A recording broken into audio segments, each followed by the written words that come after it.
waaw madame Ngom maa ngi lay fay di nuyu say internet yëpp di nuyu waa Sénégal aussi di ñaanal Sénégal jàmm yàgg fi ak at bu bees bi ñu jublu yàlla na yàlla def mu doon atu naataange doon atu jàmm doon atu wër ak wérle. amiin.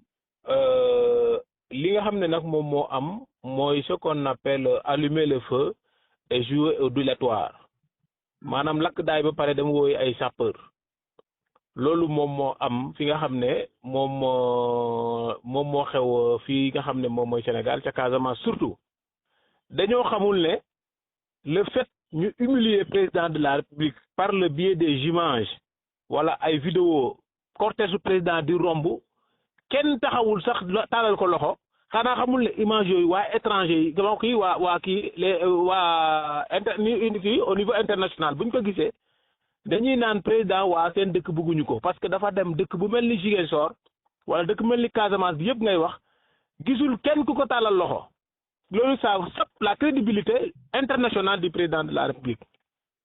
bi Ousmane Sonko jékkee-jékki di woote tey naan waa Sénégal nañu dem waxul waa Pastef de dafa ne waa Sénégal nañ dem accueillir ki nga xam ne mooy président Diomaye gis nga ki nga xam ne dafa mos a nekk sa noon bés bu yëkkatee ay compliment ñëw si yow moytu ko c'est des contre-feux loolu la ñuy tuddee contre-feu. mais Ousmane Sonko mënoo ko jàppee noonu Bassirou Diomaye Faye quand même. Ousmane Sonko moo ne Diomaye amul courage politique matul autorité. mais loolu taxul mu nekk noonam. kenn waxu ko Ousmane Sonko moo ko waxal boppam moom moo ko waxal boppam kenn waxu ko moom moo waxal boppam loolu amul fenn fu mu taxaw wax même suy wax ci président day taxaw ne liggéeyaluma président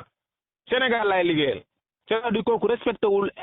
kii ni ñu koy waxatee institution yi sax il ne les respecte pas kooku nag bu jógee taxaw naan nag na nit ñi dem accueillir Diomaye na nit ñi def lii te moom mu toog fii Sénégal demul fenn. Dakar une tournée économique du président de la République c'est le premier ministre qui doit être le premier artisan de la réussite de la tournée parce que c'est lui le chef du gouvernement tey Déthié Fall moo dem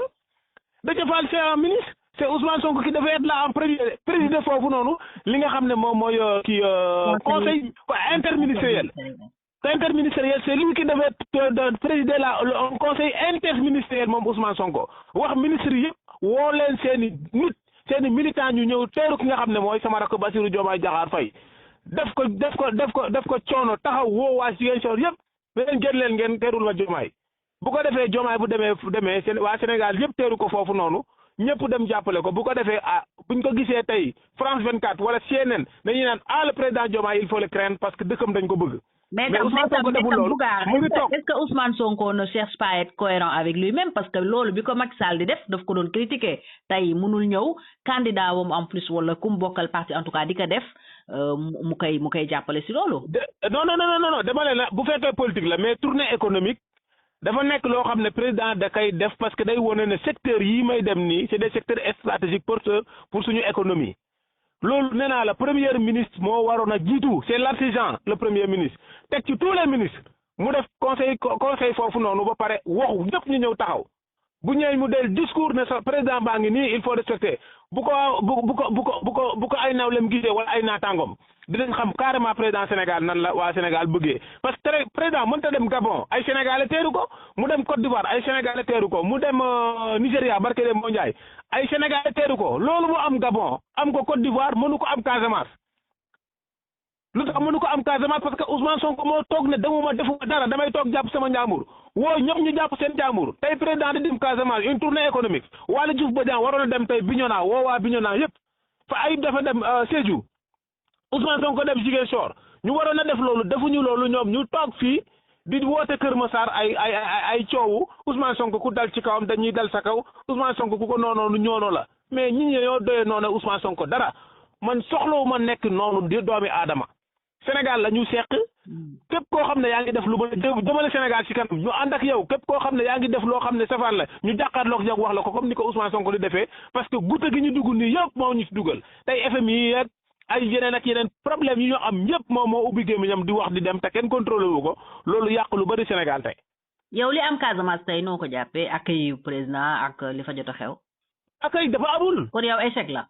accueil amul non mënuñu ko tudd xam nga tey boo ko tuddee échec day mel ni tournée président bi man maa ko moom xam nga dañuy def benn affaire il y a le président de la République et l'homme politique Bassirou Diomaye Diakhar Faye membre de PASTEF le président de la République c'est l'institution suprême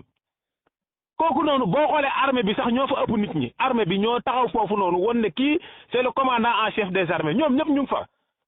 à part ñooñu da ngay gis Déthié Fall moo fa dem ak quelques directeurs. am na yeneen ministre ay mais da ngay xool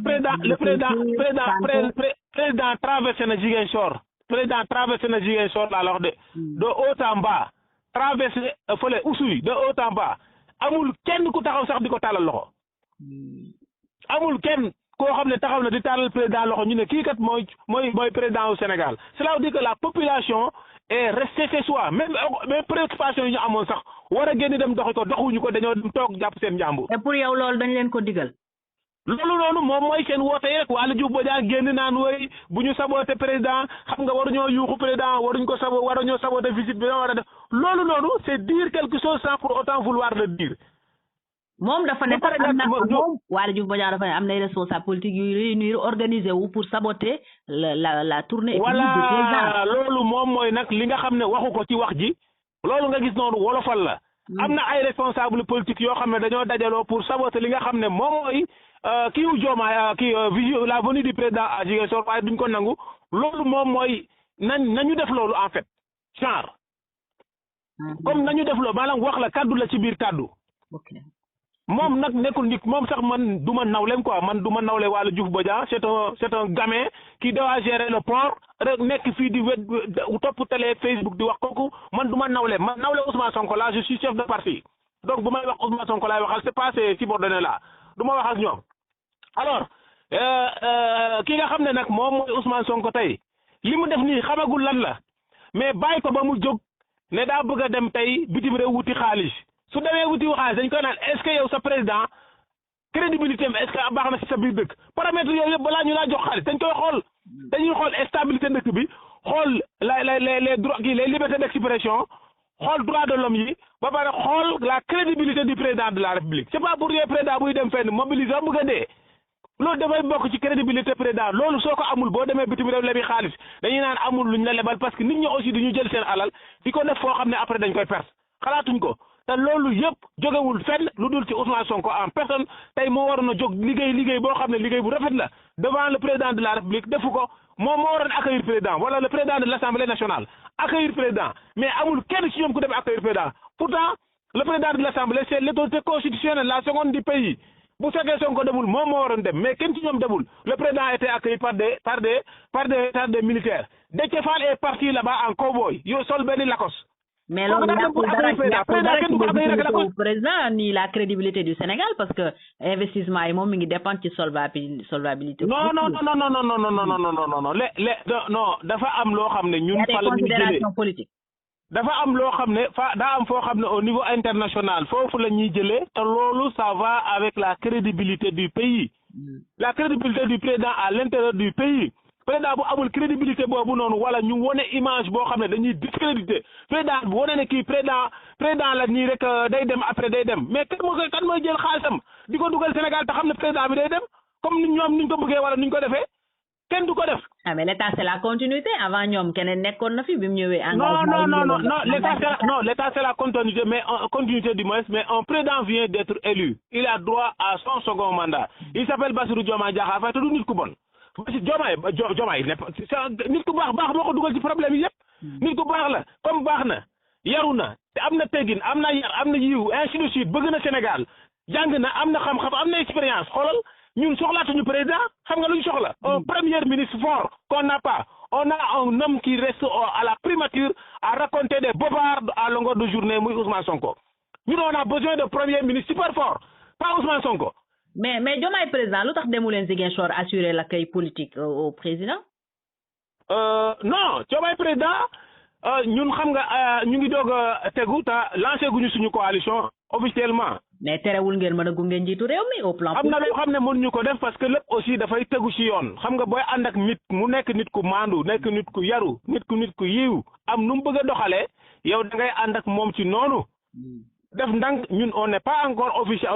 officialisé suñu coalition waxaguñu ci yenn yi coalition aussi kilifa gi moom la. am ko supervisé muy madame Aminata Touré. am na yoo xam ne ñun mënuñu ko def ñun. am na loo xam ne ñun coalition mënuñu dem loolu parce que affaire bi c'est un déplacement purement économique du président de la République nekkul ne coalition moom Diomaye non coalition mi moomul Diomaye de Diomaye c'est le président de la République kenn moomu ko du président Massamba du président Mademba c'est le président de la République garant de la constitution képp kuy citoyen da nga ko war a bëgg fonk ko respecté ko boo déggee ne mu ngi ñëw fii nga daw dem sa yoon man tey bu ma demoon Ziguinchor du ma dem foofu dem en tant que président de parti wala dem foofu en tant que comment dire encore coalition non c'est une tournée purement économique je vais partir en tant que citoyen parce que man citoyen la tout d'abord. ok waaw mais Bougane est-ce que li waa Pastef daf leen a bett parce que tam yéen a ngi doon alerté depuis lors bon ñu bëri jàppoon nañ ne quand même au plan politique bu dee toll na leen nii waroon ngeen sax jël yenn mesures yi. non soo déggoon may alerté mooy bi ñu njëkk a yuuxoo président bu muy dem au niveau de la célébration de la cérémonie des tirailleurs à Thiaroye voilà ñu yuuxu président keroog fële ni ñu ko waxatee fële centre de conférence Abdou Diouf mais am na ñu ko fa yuuxu Diamniadio waaw Diamniadio dafa nekkoon di tal li ak Sonko rek mais am na ñoo xam dañ ko yuuxu ci temps bi am na ñoo xam dañ ko yuuxu voilà am na ñoo xam dañ ko yuuxu ci biir salle bi foofu noonu kenn nekku fa te pourtant c'est des citoyens sénégalais mais am nañu fitu yuuxu président ñu dem ci ay cérémonie yoo xam ne c'est des tirailleurs ñu dem di yuuxuwaat président kuy wax ci président da nga koy saaga naan désolé wu leen ci page président dem ba naan lancé nañ pétition ci kanam Ousmane Sonko mu toog bu ne lancé nañ pétition pour dàq Diomaye fi nga xam ne moom mooy Pastef te Ousmane Sonko mu ngi toog Ousmane Sonko war naa jóg ne leen pétition boobu kat arrêté leen ko bu leen dàq Diomaye arrêté leen pétition bi beneen mu ne bàyyi leen di ko yuuxoo ak fu mu doon grand théâtre aussi dañ ko yuuxu kañu jël pour waxloo ko dara dañ ko waxloo loolu pour mu jël pause am gars yi yuuxu président gars yi dañ ko yuuxu foofu te loolu yëpp waa Pastef ñoo ko def donc waa Pastef yooyu noonu man xaaruma lenn lu baax loo xam ne dina jóge ci ñoom ñëw ci président Diomaye parce que nawloo wuñ ko defuñ ko sax seen président bu ñuy wax sax dañuy wax Ousmane Sonko le président Ousmane Sonko nawloo wuñu sax le président Diomaye te loolu yàgg na ko Sénégal loolu nag moo commencé feeñ nii moo tax ñuy wax président Pastef non le président Pastef c'est Ousmane Sonko mais le président de la République l'élection suprême c'est le président Bassirou Diomaye Diakhar Faye te Pastef la jóge Pastef la nekk membre ba tey waa Pastef ñoo ko war a may cër en premier voilà kenn di ko may cër parce que waa Pastef ñoo ñu ko présenté waa Pastef ñoo ñu ko andi donc bu nekkee kooku noonu nag ñun dañoo war a jóg nekk en accord avec Pastef mais bu fekkee Pastef ci boppam moom mooy xas président di ko wax lu ko neex ba woo seeni militant Ziguinchor tey boo ñëwoon HLM même dimanche sax day am ay nit Ziguinchor boo fa demee dimanche day mel ni HLM dafay bari nit Ziguinchor c'est un melting pot ay nit yu bari ñoo fa nekk di liggéey donc nga xawlu tey benn jour samedi nga dem ay 14 heures Ziguinchor kenn nekku ci tali yi c'est parce que ils ont dañoo moo doon population ñu bañ a déplacé wu mais duñ ko wax duñ koy waxee du doon toog leen non day naan génn leen mais kii naan génn leen te ñëwul nag te waroon a jiitu foofu noonu demul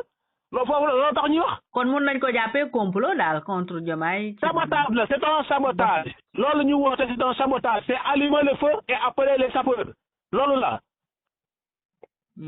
mais yéen force politique ngeen autour du président nag on comprend pas lu tax yéen place bi Pastef déserté du ngeen dem occuper ko la nature a horreur du vide Bougar loolu xam non du doon xëccoo en fait Pastef c'est des populistes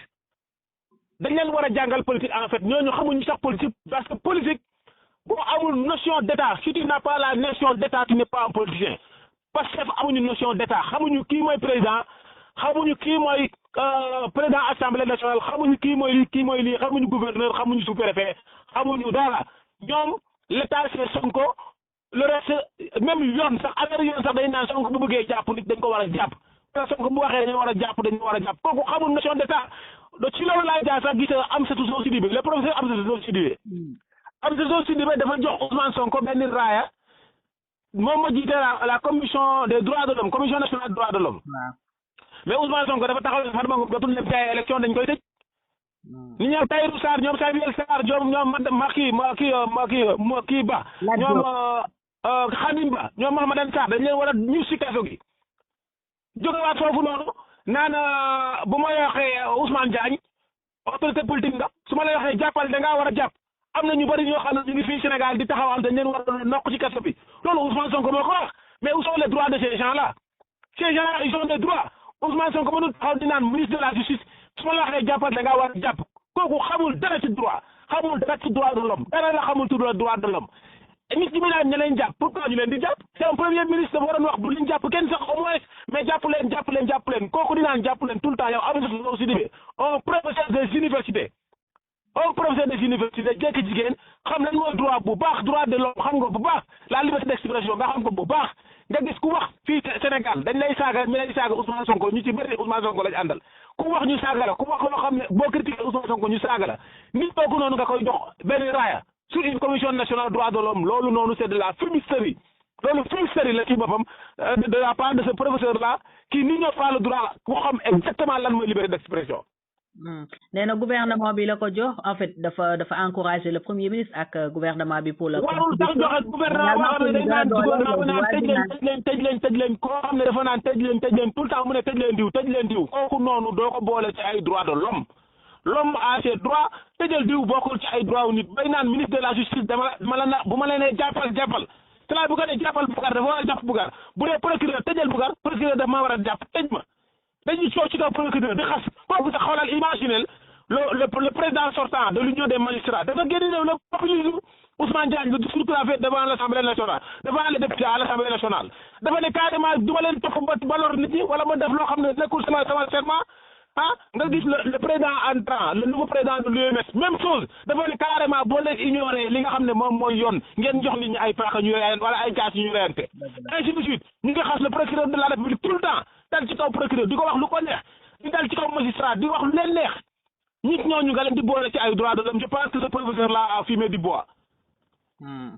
waaw comme daal mérité wul prix. mérité wul loolu warul woon sax nekk foofu noonu mérité wul sax loolu. mérité wul loolu ba pare xoolal le manque de constitutionnalisme le manque de connaître les gestions de la République tey mu def en tant que premier ministre chef de gouvernement dëkk Ziguinchor président di déplacé wu nga ne doo dem foofu noonu ne serait-ce que symboliquement mënoon naa dem taxaw mais defu ko pour wane ne man maay chef su ma ñëwee mu fekk ku président ñëwee kenn du fa nekk taxaw ne moom président la koy def fekk Sénégal yëpp la koy def xamul dara c'est l'un des premiers ministres les plus nuls de l'État du Sénégal Ousmane Sonko ci boppam. kon daal da nga jàpp ne démonstration de force wala rapport de force politique la tegal. manipulation politique la ko jàppee pour wane ne man maay chef bi man la nit ñi bëgg dugg na fii génn na fii te xamul ne loolu ça sape la crédibilité internationale du président de la République mais moom loolu yoonam nekku ci Sénégal bu doxee doxul yoonam nekku ci moom daal na dem ñu ne mbooloo bi Ousmane Sonko la jeex na waaw. d'accord loolu ça explique nettement que moom tànn loolu Diomaye nit ki mënoo ko tànn da ngay dem ak moom 2050 ba pare war a xëccoog moom 2029. loolu c'était pas sincère. D'accord. Merci beaucoup.